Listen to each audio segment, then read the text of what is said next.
Hello and welcome to another Writerly Witterings with me, Michael Jex, the tea drinking author, with a lovely cup of tea here. And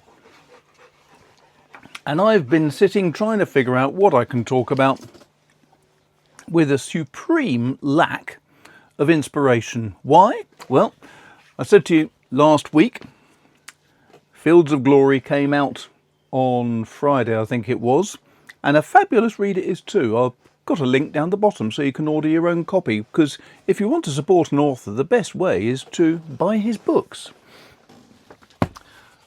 But in the last few days, I've had no new papers to review, I've had no new pens to review, I've had no new inks to review.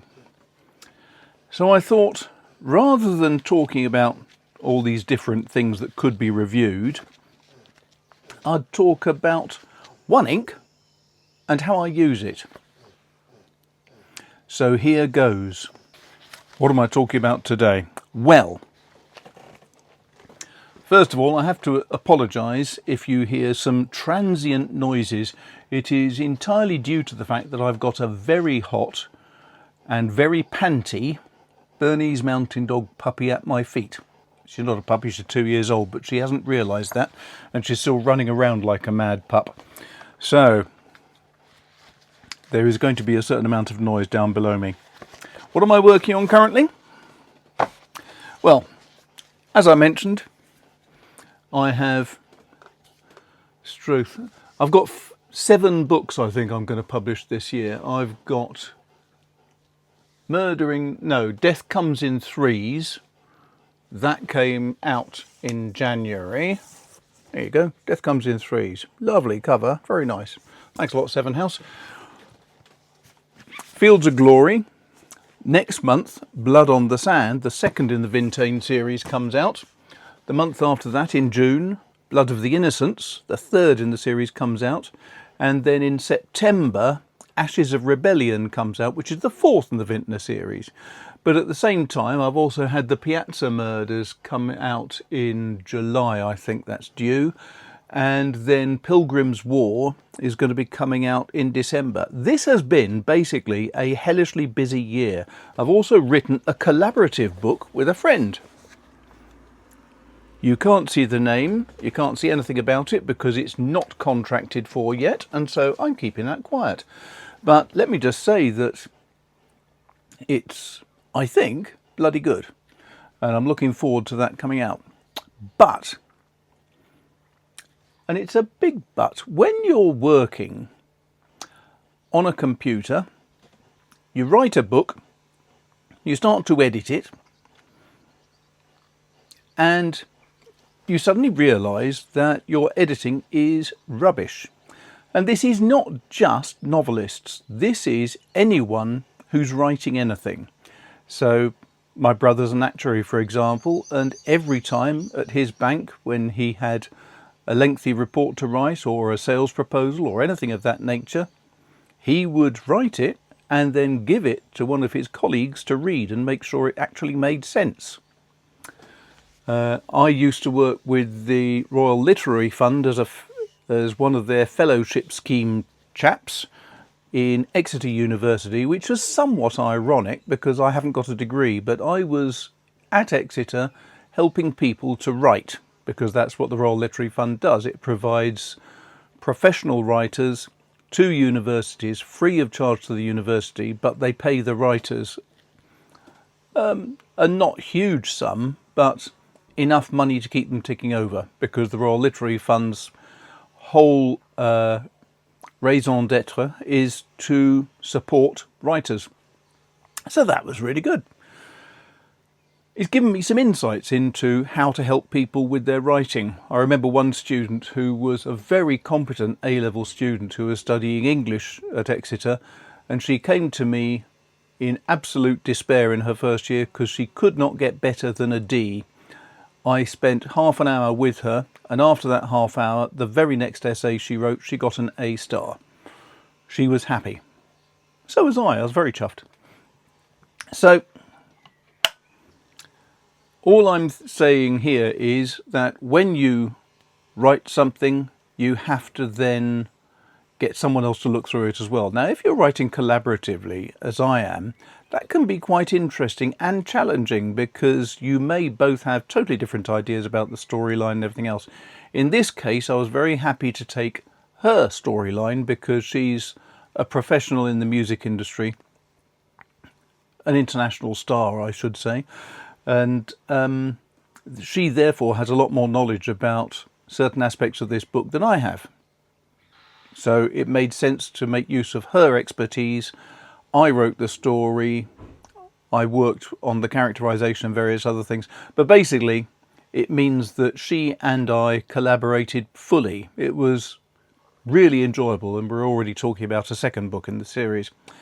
So there's that. The thing for me was that I could write the book, then leave it aside for 6 weeks while she did a certain amount of work editing and bringing the book up to speed. Then she sent the book back to me, and now I'm going through the final aspects of it, which is not a problem. I can see various typos that I might have left in there.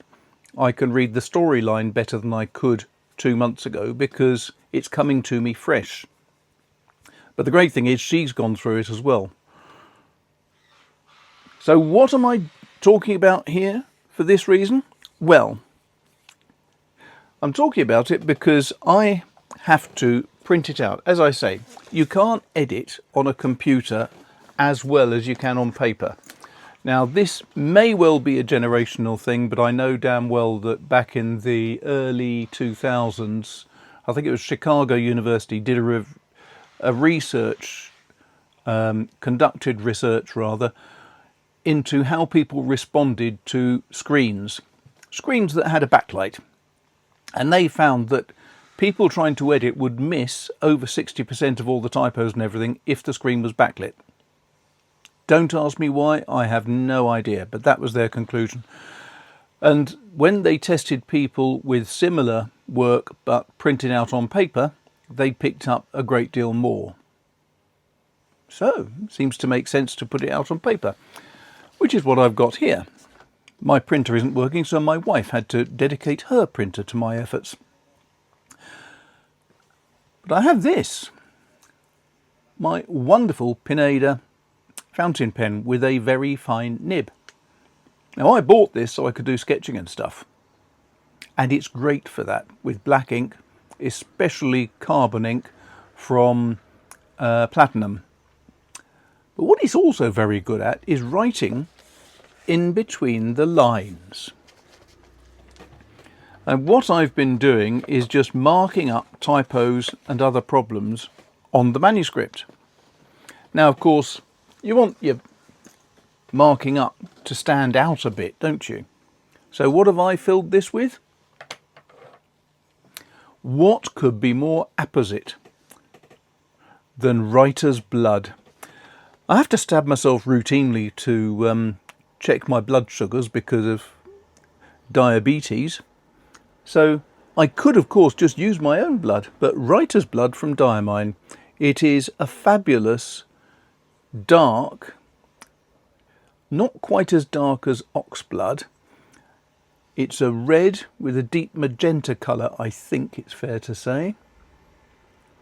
And being Diamine, it works in every fountain pen I've got superbly. It stays liquid and fresh and functional, and it just works like an absolute dream.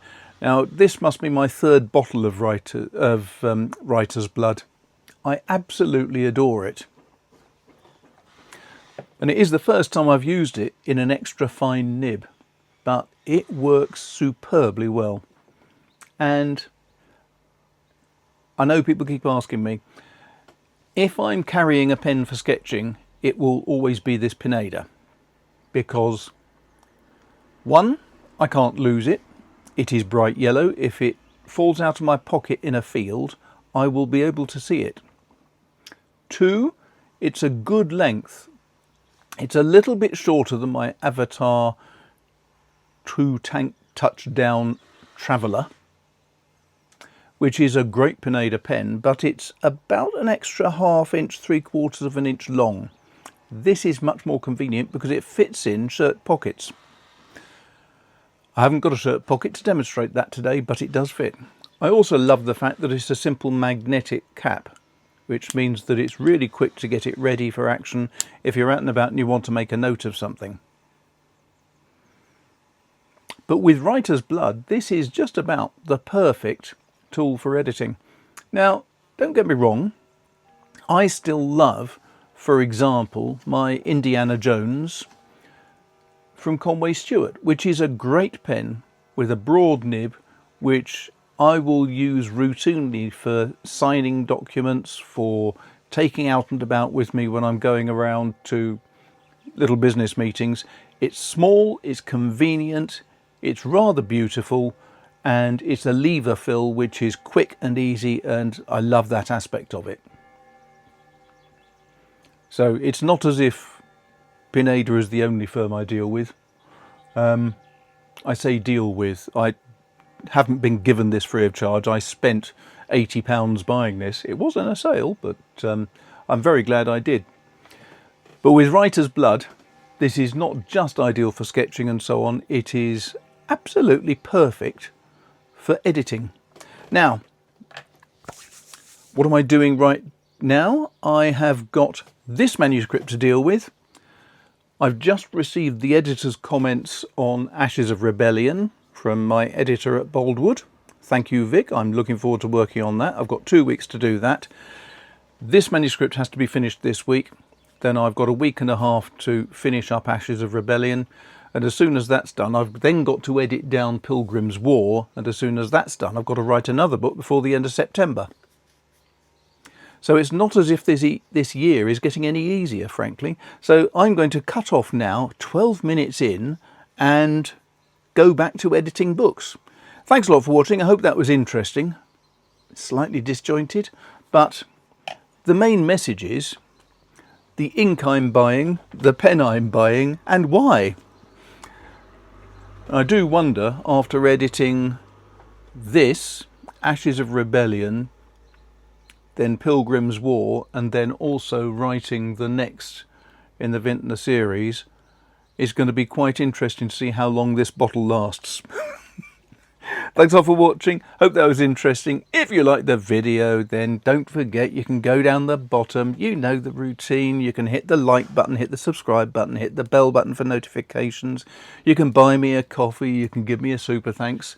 You can go out and buy Fields of Glory, which is very supportive. You can even pre-order Blood on the Sand, which is even more supportive. Well, it's not more supportive, it's just equally supportive. But if you do those things, then I'll be eternally grateful. You can support me on Patreon as well, but all the links are down the bottom, so why am I whittering on about it now? I don't know. Thanks for watching, take care of yourselves, see you soon. Cheers.